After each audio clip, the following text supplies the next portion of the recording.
What is going on, fam jam? All right, so week 12 games are in the books. What I would call a struggle Saturday for a lot of the top teams. Still enjoyable day of college football. So let's just dive right into the week 12 top 25. For me, this is how I think they should lay out after yesterday's games. At 25, I've got Texas. 24, Coastal Carolina jumps in there in the top 25. 23, UCF after taking that loss yesterday. 22 is going to be Oregon State. 21, Cincinnati. 20, UNC Tar Heels took a big L from Georgia Tech yesterday. 19 is going to be Tulane. 18, Ole Miss. I know all of the rumors about Kiffin leaving, all that kind of stuff seems to have been a distraction for those guys. Arkansas ran all over Ole Miss yesterday. 17, UCLA was in a battle with USC for the fight of Los Angeles. Did end up coming short with a late pick. They had a chance to go win the game on a final drive and did not. USC picked them off. 16 is going to be FSU. 15, Kansas State. 14 is going to be Utah after going down to Oregon yesterday. 13, Notre Dame seemed to have found their identity in the last 5 or 6 weeks.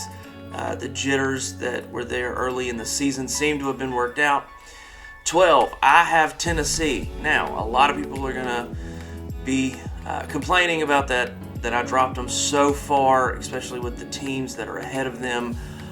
But Hendon Hooker did go down yesterday. It was a non-contact, and usually those tend to be season-ending. So I'm going to go with that. We hope Hendon is okay. We don't like to see anybody get hurt. So hopefully Hendon Hooker can come back strong. It's a good dude. But as it stands, I'm not sure of that injury.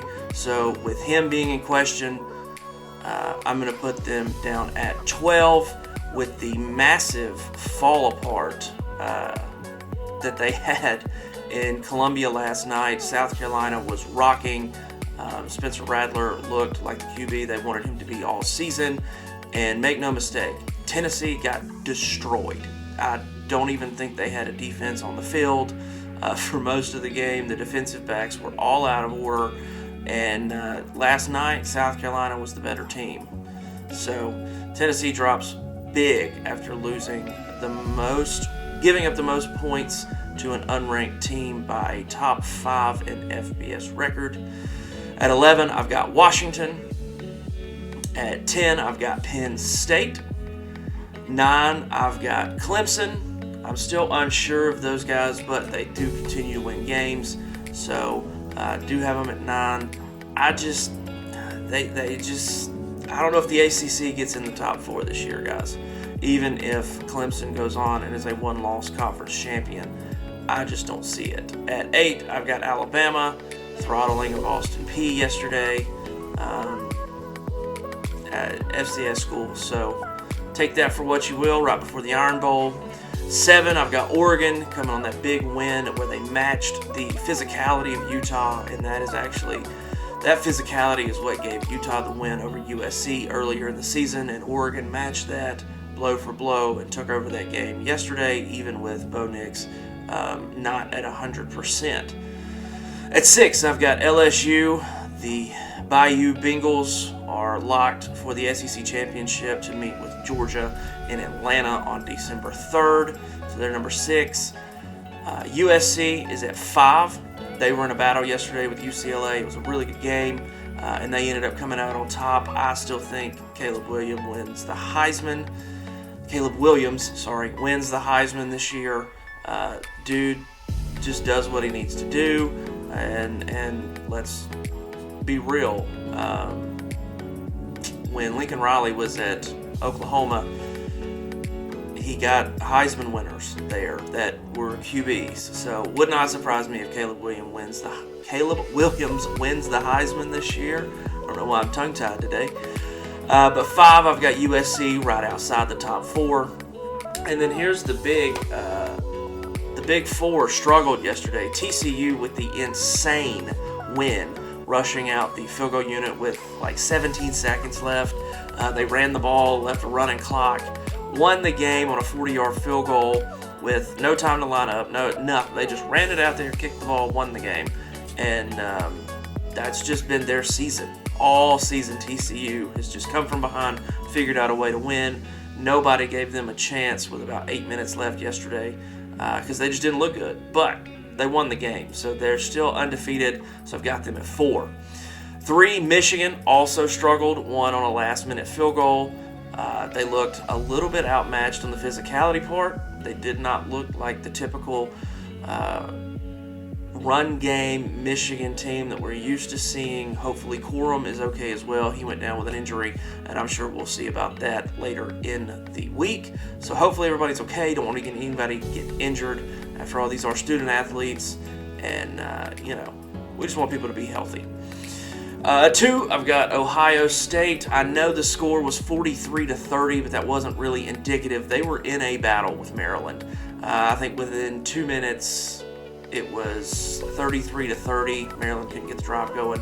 Then it went up 36-30. Then Maryland had the ball, had an opportunity to go win the game, took a sack, and then they fumbled it for a scoop and score or a pick six, whichever one you want to say. I tend to think that Tagovailoa fumbled it instead of throwing the pick. But anywho, the ending score was 43-30, but a lot of that was right there in that last little bit in garbage time. And then number 1, I've still got Georgia. Was an ugly win yesterday, 16-6. The defense still showed up. They gave up a couple of big passing plays, and the extra point wasn't going for. It was a 2-point conversion that was failed by Kentucky.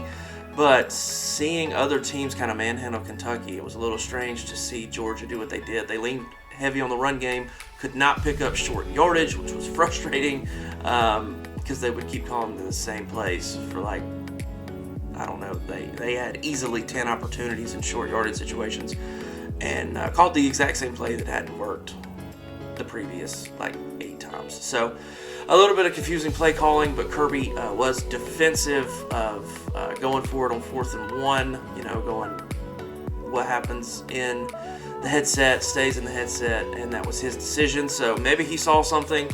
They were running the ball well between the 20s. It was just Kentucky kind of bowed up when they got inside the 10 or the 5. So anywho, guys, so that is your top 4 again this week. Not really movement, but man, struggle Saturday did happen yesterday. So you've got Georgia, Ohio State, Michigan, and TCU. So those are your top 4. I think USC's knocking on the door if they end up winning out and taking the Pac-12. The loser of the game next week, which is Michigan, Ohio State, will get bumped, and then USC takes that spot. So as a prediction right here today, I do believe that the final 4 for the national championship going into the playoff will be Georgia at 1, Ohio State at 2. I'm going to have USC at 3. I think they leapfrog TCU, and TCU at 4. So those are my picks as it sits today. I think those are the 4 teams that get in, and I think that is the bracket. Georgia will go to the Peach Bowl and play TCU, and then they will want the USC-Ohio State match just to see C.J. Stroud and Caleb Williams play a game.